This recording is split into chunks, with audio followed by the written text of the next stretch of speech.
Now let's move to 5.30. ICT readiness for business continuity. Requirement is pretty straightforward. ICT readiness shall be planned, implemented and maintained and tested based on business continuity objectives and ICT continuity requirements. So your business continuity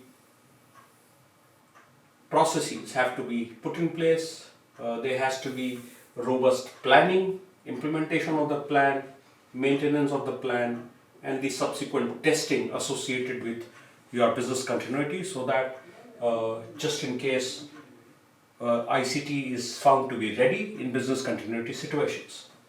5.31 legal, statutory, regulatory and contractual requirements. The laws of the land and the contractual requirements relevant to information security and the organization's approach to meet requirements shall be identified, documented and kept up to date. I am always of the view that organization must maintain some sort of a legal register. While it is not mandatory, but it is a good method of ensuring adherence to the laid down procedures, laid down requirements of the nation.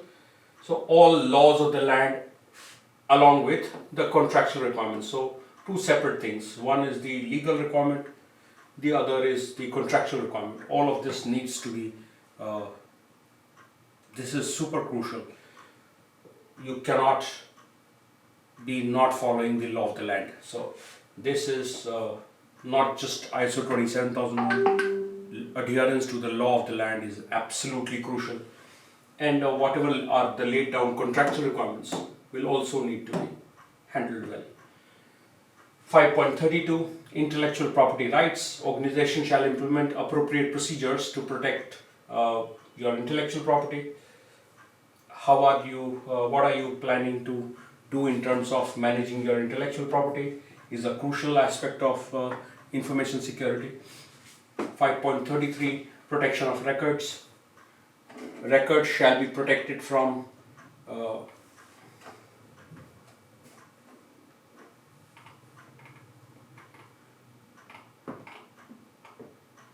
records shall be protected from loss, destruction, falsification, unauthorized access and unauthorized release.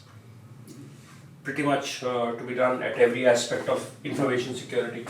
Whatever records that have been put in place, structures that have been put in place to provide evidence, you must ensure that they are protected against all kinds of loss, destruction, falsification, etc.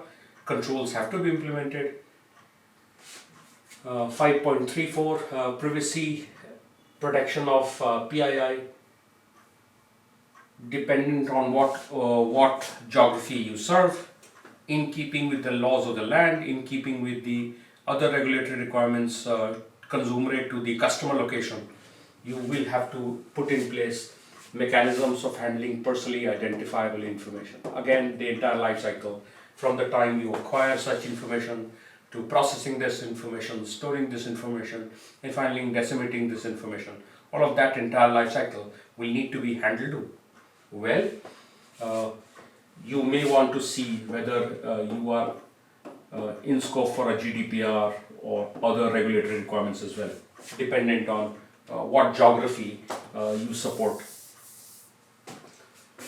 5.35 independent review of information security. The organization's approach to managing information security and its implementation, including people, processes and technologies, shall be reviewed independently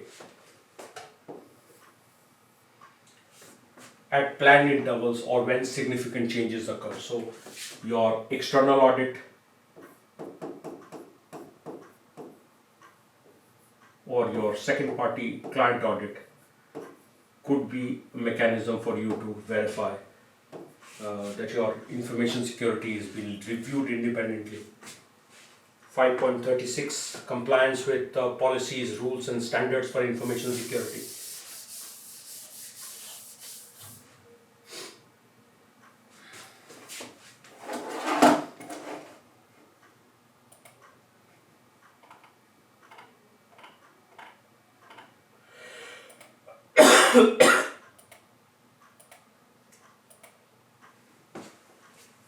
compliance with policies, rules and standards for information security, compliance with organizations' IS policy, topic specific policies, rules and standards shall be regularly reviewed. This could be your internal, external audits, this could be your periodic within team reviews. And finally, 5.37, documented operating procedures. Operating procedures for information processing facilities shall be documented and made available to personnel who need them. Please realize, you need to have processes in place. You need to clearly articulate roles and responsibilities.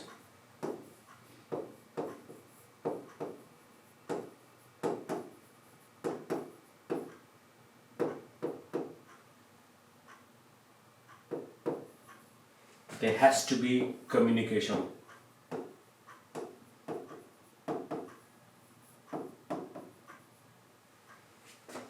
There must be some periodic review. There must be corrective action should there be some failures. Processes will have to be thought from a risk standpoint, and all information security risk will have to be managed. That is what information security will require you to do. Put together your processes. Ensure that there is clear articulation of roles and responsibilities. Ensure that such roles and responsibilities, such processes are communicated to the right set of people. Ensure that there is some review, internal, external review for these processes, for people living their roles, for communication. And just in case there is something not working, ensure that corrective action and the subsequent action taken for the failures are put in place. Let's now move to people control, 8.6.